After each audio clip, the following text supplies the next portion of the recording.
Polisi Polres Metro Jakarta Utara bergerak cepat mengusut kasus kematian siswa Sekolah Tinggi Ilmu Pelayaran atau STIP Jakarta. Pihaknya sudah melakukan gelar perkara terkait kasus penganiayaan senior terhadap junior di kampus STIP Jakarta itu. Alhasil, polisi menetapkan senior bernama Tega Raffi Sanjaya sebagai tersangka kasus tewasnya sang junior Putu Satria Ananta Rustika.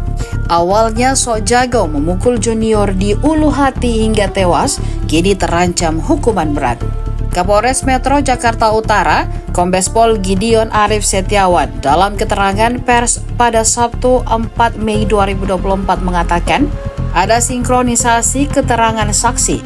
Menurut Gideon, pelaku kekerasan hanya berjumlah satu orang, yakni Tegar.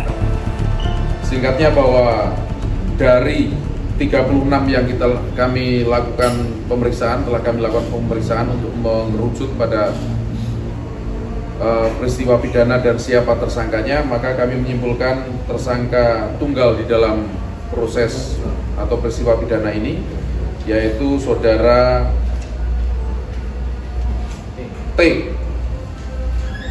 TRS, ya, saudara TRS, salah satu taruna STIP Cilincing tingkat 2.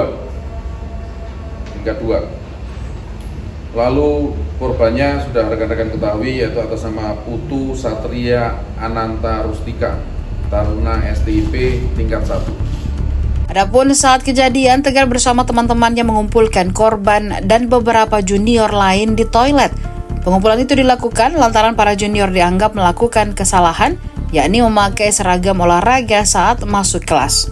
Selanjutnya, oknum senior tersebut bertanya kepada Putu dan rekan-rekannya siapa yang paling kuat di antara mereka. Putu lantas mengatakan bahwa dirinya lah yang paling kuat.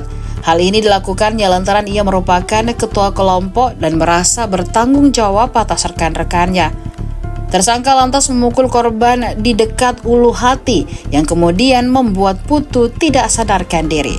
Gideon mengatakan penyebab tewasnya korban adalah cara penanganan yang tidak sesuai prosedur saat Putu tak sadarkan diri.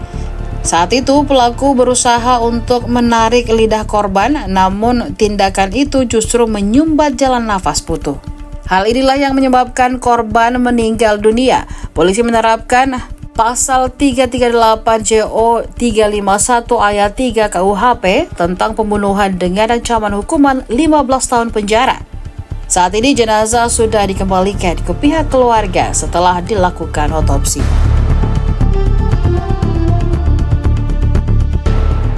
Download Tribun X sekarang, menghadirkan lokal menjadi Indonesia.